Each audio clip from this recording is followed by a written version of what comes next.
All SSG വൈബ്സിൻ്റെ പുതിയൊരു വീഡിയോയിലേക്ക് എല്ലാവർക്കും സ്വാഗതം. HSA സോഷ്യൽ സയൻസിൻ്റെ പ്രീവിയസ് ക്വസ്റ്റ്യൻ പേപ്പർ ഡിസ്കഷനാണ് ഇന്ന് നമ്മൾ ചെയ്യുന്നത്. ഒരു 3 വീഡിയോസ് നമ്മൾ ചെയ്തിട്ടുണ്ട്. HSA പ്ലേലിസ്റ്റിൽ അവൈലബിൾ ആണ്. അപ്പോൾ വീഡിയോസ് കണ്ടു നോക്കുക. ജനറൽ പാർട്ടിൻ്റെ 2 വീഡിയോസ് ചെയ്തിട്ടുണ്ട്. കൂടാതെ ഇതേ ക്വസ്റ്റ്യൻ പേപ്പറിലെ ജനറൽ പാർട്ട് തന്നെയാണ് ചെയ്തിട്ടുള്ളത്. അതുപോലെ ഇതിൻ്റെ മുന്നേ ഉള്ള കുറച്ച് ക്വസ്റ്റ്യൻസ് സോഷ്യൽ സയൻസ് ഭാഗത്തു നിന്ന് വരുന്ന കുറച്ച് ക്വസ്റ്റ്യൻസും ചെയ്തിട്ടുണ്ട്, ജനറൽ അല്ലാതെ. അപ്പോൾ തീർച്ചയായിട്ടും ആ വീഡിയോസ് നിങ്ങൾ കണ്ടു നോക്കുക. ഏതൊരു എക്സാം ക്വാളിഫൈ ചെയ്യുന്നതിനും ഏറ്റവും കൂടുതൽ നമ്മളെ സഹായിക്കുന്നത് ആ എക്സാമിൽ പ്രീവിയസ് ആയിട്ട് ചോദിച്ചിട്ടുള്ള ചോദ്യങ്ങൾ, വെറും ചോദ്യങ്ങൾ ആൻസർ പഠിച്ചു പോകലല്ല, മറിച്ച് ആ ക്വസ്റ്റ്യൻ പേപ്പറെ അനലൈസ് ചെയ്യലും അതിൻ്റെ വന്ന ചോദ്യങ്ങൾ ഏത് ഭാഗത്തു നിന്നാണ് കോൺസെപ്റ്റ് ചോദിച്ചിട്ടുള്ളത്, ഏത് കോൺസെപ്റ്റാണ് ചോദിച്ചിട്ടുള്ളത്, ആ കോൺസെപ്റ്റുകൾ ആവർത്തിച്ച് വരാൻ സാധ്യതയുണ്ട്. ചോദ്യം ആവർത്തിക്കുമെന്നല്ല, മറിച്ച് ആ ഒരു കോൺസെപ്റ്റ് ആവർത്തിക്കാൻ സാധ്യതയുണ്ട്. സോ ആ കോൺസെപ്റ്റ് ഏതാണെന്ന് പഠിച്ചു പോവുകയാണ് നമ്മളിവിടെ ഉദ്ദേശിക്കുന്നത്. ഓരോ ക്വസ്റ്റ്യൻ ഡിസ്കസ് ചെയ്യുമ്പോഴും അതിൻ്റെ എക്സ്ട്രാ കാര്യങ്ങൾ കൂടെ പറഞ്ഞു പോകാൻ ശ്രദ്ധിക്കുന്നുണ്ട്. സോ ഈ ഒരു വീഡിയോ നിങ്ങൾക്ക് യൂസ്ഫുൾ ആവുന്നുണ്ടെങ്കിൽ തീർച്ചയായിട്ടും ലൈക്ക് ചെയ്യുക, നിങ്ങളുടെ ഫ്രണ്ട്സിന് ഷെയർ ചെയ്ത് കൊടുക്കുക, നിങ്ങളുടെ അഭിപ്രായങ്ങൾ അറിയിക്കുക. നമ്മുടെ set history KTET social science PDF batch നമ്മൾ അവൈലബിൾ ആക്കുന്നുണ്ട് വാട്സപ്പിലൂടെ. അപ്പോൾ അങ്ങനെ വാട്സപ്പിലൂടെ ക്ലാസ് അല്ലെങ്കിൽ PDF നോട്ട്സ് ഈ 2 എക്സാമിന് വേണ്ടിയിട്ടും ക്ലാസ്സുകൾ അല്ലെങ്കിൽ നോട്ട്സ് ആവശ്യമുള്ളവരെന്ത് ചെയ്യുക, നമ്മുടെ ഈ ഒരു നമ്പറിൽ കോൺടാക്റ്റ് ചെയ്യുക. ഓക്കെ, കേട്ടിട്ട് സോഷ്യൽ സയൻസ് സെറ്റ് ഹിസ്റ്ററിക്ക് വേണ്ടിയിട്ടാണ് PDF കൊടുക്കുന്നത്. PDF ബാച്ച് സ്റ്റാർട്ട് ചെയ്തിട്ടുണ്ട്. ഡെയിലി നോട്ട്സ് അയച്ചു തരുന്ന രൂപത്തിലാണ്. സോ ആ ഒരു ക്ലാസ്സിന് ജോയിൻ ചെയ്യാൻ ഉദ്ദേശിക്കുന്നവർ നമ്മുടെ കോൺടാക്ട് നമ്പറിൽ കോൺടാക്ട് ചെയ്യുക. ആദ്യ ചോദ്യം നോക്കാം. അശോക ചക്രവർത്തിയുടെ ശിലാശാസനങ്ങളിൽ ഏറ്റവും വലുത്? അശോക ചക്രവർത്തിയുടെ ശിലാശാസനങ്ങളിൽ ഏറ്റവും വലുത് ഓപ്ഷൻസ് കൊടുത്തിട്ടുണ്ട്. 1, 13, 5, 2. അപ്പോൾ ഇവിടെ അശോക ചക്രവർത്തിയുടെ ശിലാശാസനങ്ങൾ അല്ലെങ്കിൽ അദ്ദേഹത്തിൻ്റെ ധമ്മ പോളിസി നമ്മുടെ ഈ ഒരു സിലബസ് വെച്ച് നോക്കുമ്പോൾ വളരെ ഇമ്പോർട്ടൻ്റ് ആയിട്ടുള്ള, ഹിസ്റ്ററിയിൽ നിന്നും വളരെ ഇമ്പോർട്ടൻ്റ് ആയിട്ടുള്ള ഒരു ടോപ്പിക്കാണ്.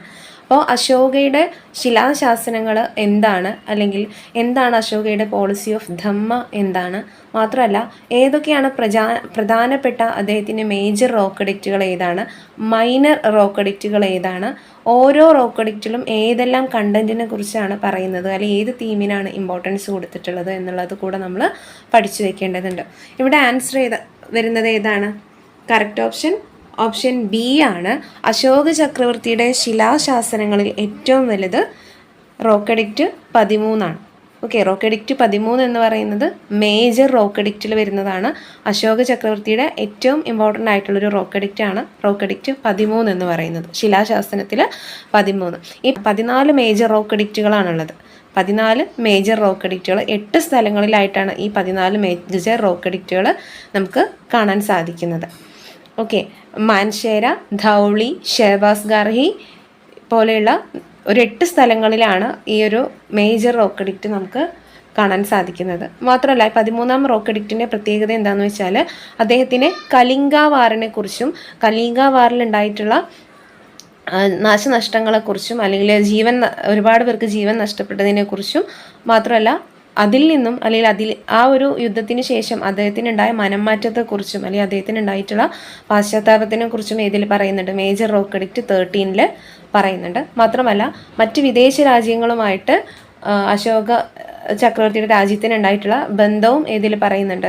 ഈ ഒരു 13ാമത്തെ റോക്ക് എഡിക്റ്റിൽ പറയുന്നുണ്ട്. കൂടാതെ അദ്ദേഹത്തിൻ്റെ കൺവേർഷൻ ടു ബുദ്ധിസത്തിലേക്കുള്ള അദ്ദേഹത്തിൻ്റെ കൺവേർഷനെ കുറിച്ച് കൂടെ പറയുന്ന മേജർ റോക്ക് എഡിക്റ്റ് ആണ് റോക്ക് എഡിക്റ്റ് 13.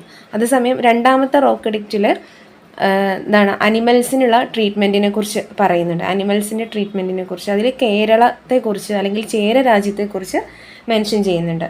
അപ്പോൾ കേരളത്തെക്കുറിച്ച് മെൻഷൻ ചെയ്യുന്ന അശോക ചക്രവർത്തിയുടെ എഡിക്റ്റ് ഏതാണെന്ന് ചോദിച്ചാൽ റോക്ക് എഡിക്റ്റ് 2 ആണ് എന്നുള്ളത് പഠിച്ചു വെക്കുക.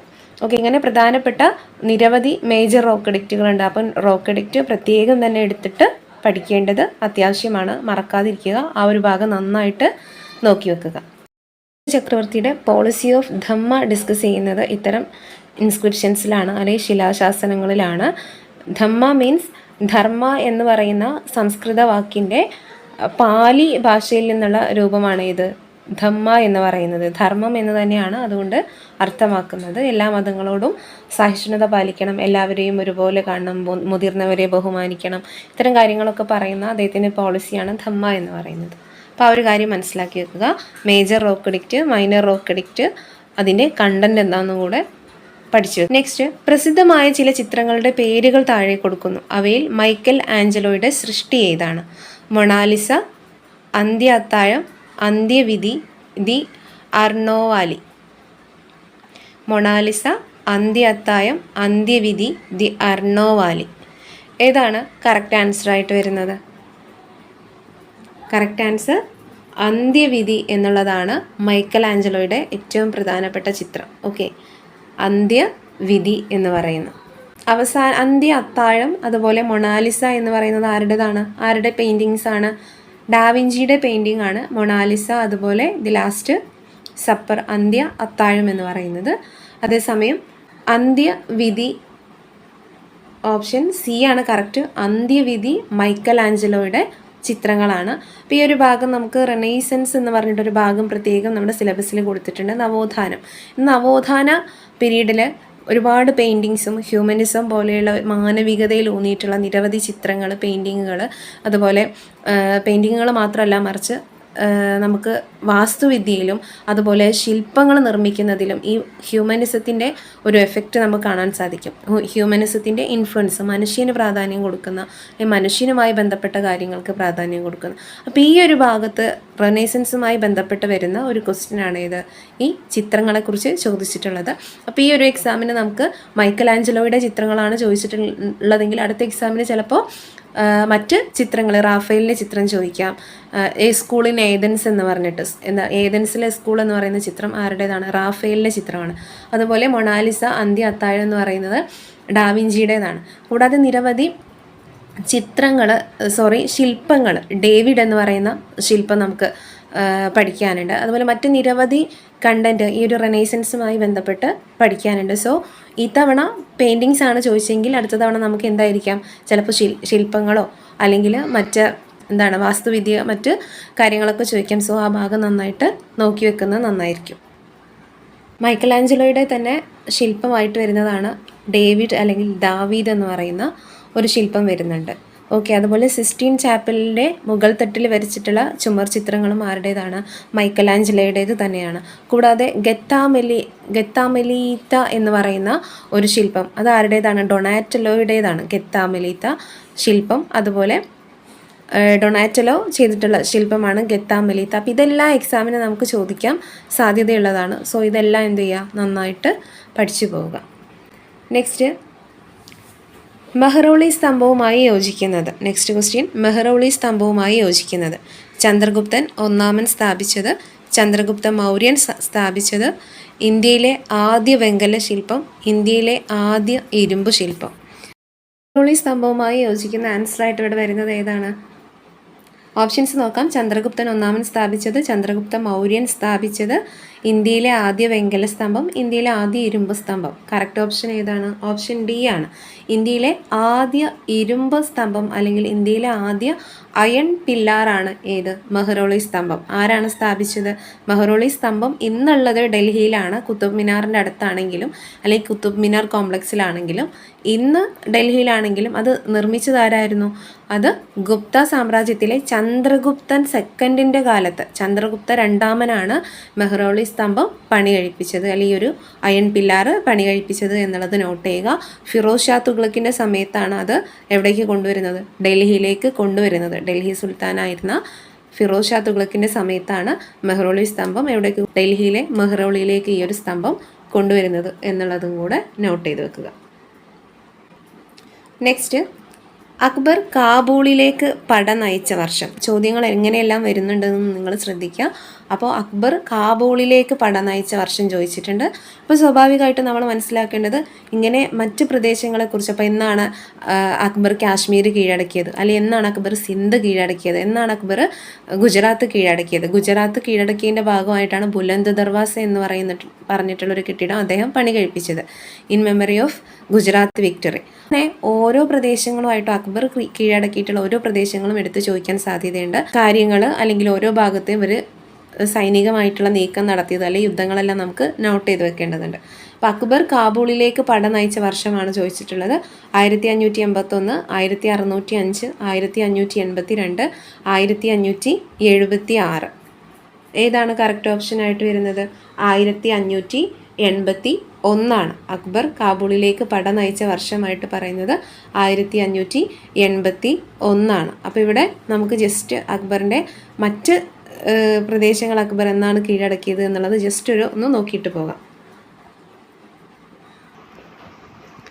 ഇവിടെ അക്ബർ കാബൂളിലേക്ക് പട നയിച്ച വർഷം 1581 പറഞ്ഞു. അതേസമയം കാബൂൾ കംപ്ലീറ്റ് കീഴടക്കുന്നത് 1585 എന്നുള്ളതൊന്ന് നോട്ട് ചെയ്ത് വെക്കുക. അതുപോലെ 1562 അക്ബർ മാൾവ കീഴടക്കുന്നത്. 1562 1573 അദ്ദേഹം എന്ത് കീഴടക്കുന്നത്? ഗുജറാത്ത്. ആ ഗുജറാത്ത് വിക്ടറിയുടെ ഭാഗമായിട്ട് അതിൻ്റെ ഓർമ്മയ്ക്ക് വേണ്ടിയിട്ടാണ് അദ്ദേഹം ബുലന്ദ് ദർവാസ പണി കഴിപ്പിച്ചത്. പിന്നീട് 1591 അക്ബർ സിന്ധ് കീഴടക്കുന്നത്. 1591 അദ്ദേഹം സിന്ധ് കീഴടക്കുന്നത്. മാത്രമല്ല 1592 ബംഗാൾ കീഴടക്കുന്നത്. ഓക്കെ, 1592 ബംഗാൾ കീഴടക്കുന്നത്. അതിനും ശേഷമാണ് അദ്ദേഹം എവിടേക്ക് ശ്രദ്ധ തിരിക്കുന്നത്? ഡെക്കാനിലേക്ക്, അല്ലെങ്കിൽ ഡെക്കാൻ സ്റ്റേറ്റ് പിടിച്ചെടുക്കാൻ ശ്രമിക്കുന്നത്. അപ്പോൾ ഇത്രയും കാര്യങ്ങൾ അറ്റ്ലീസ്റ്റ് ഒന്ന് മനസ്സിലാക്കി വെക്കുക.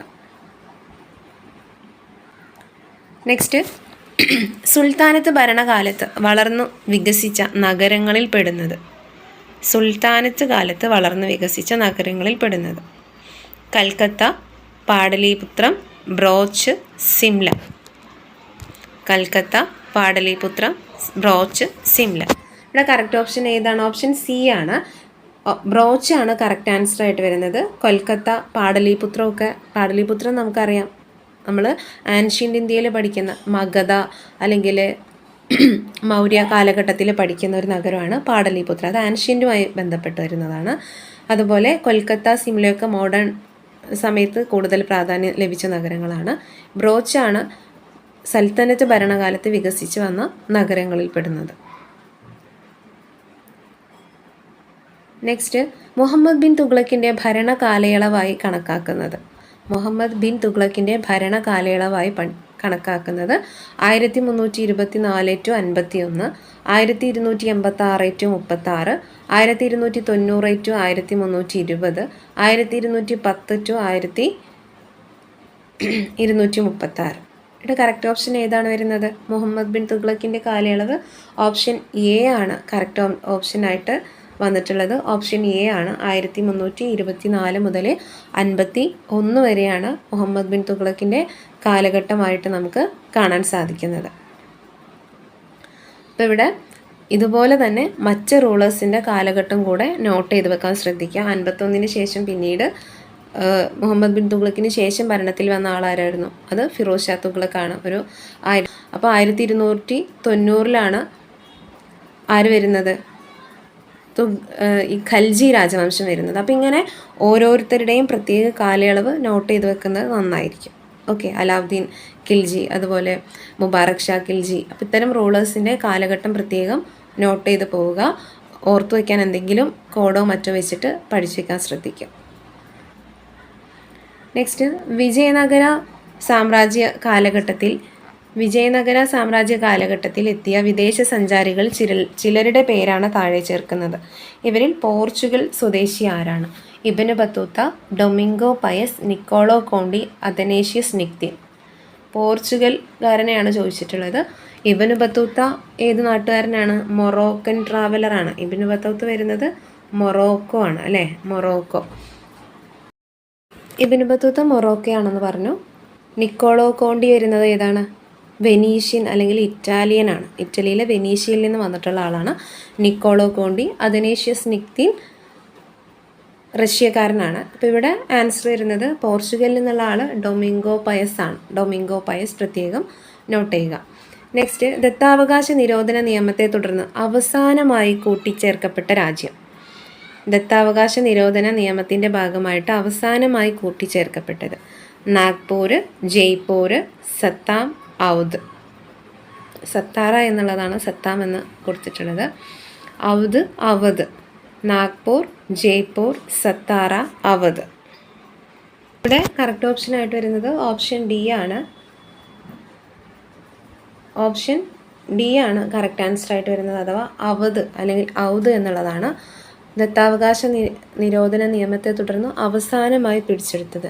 പക്ഷേ ഈ അവധ് പിടിച്ചെടുക്കുന്നത് എന്തിൻ്റെ പേരിലാണ്? മിസ്റൂളിൻ്റെ പേരിലാണ്. ഓക്കെ, മിസ്റൂൾ അല്ലെങ്കിൽ തെറ്റായ ഭരണം നടത്തിയെന്നതിൻ്റെ പേരിലാണ് ഇവിടുത്തെ വാജിദ് അലി ഷാ എന്ന് പറയുന്ന റൂളറിനെ നാടുകടത്തുന്നതും ഈ രാജ്യം പിടിച്ചെടുക്കുന്നതും. ദത്താവകാശ നിരോധന നിയമത്തെ തുടർന്ന് അവസാനമായി പിടിച്ചെടുത്ത രാജ്യം അവധാണ്. അപ്പോൾ ആരാണ് ദത്താവകാശ നിരോധന നിയമം കൊണ്ടുവന്നത്? ഒരു ദത്താവകാശ നിരോധന നിയമവുമായി ബന്ധപ്പെട്ട് വരുന്ന ഗവർണർ ജനറൽ ആരാണെന്ന് ചോദിച്ചാൽ അല്ലെങ്കിൽ വൈസ്രോയി ആരാണെന്ന് ചോദിച്ചാൽ അത് ലോർഡ് ഡൽഹൌസി പ്രഭു ആണ്.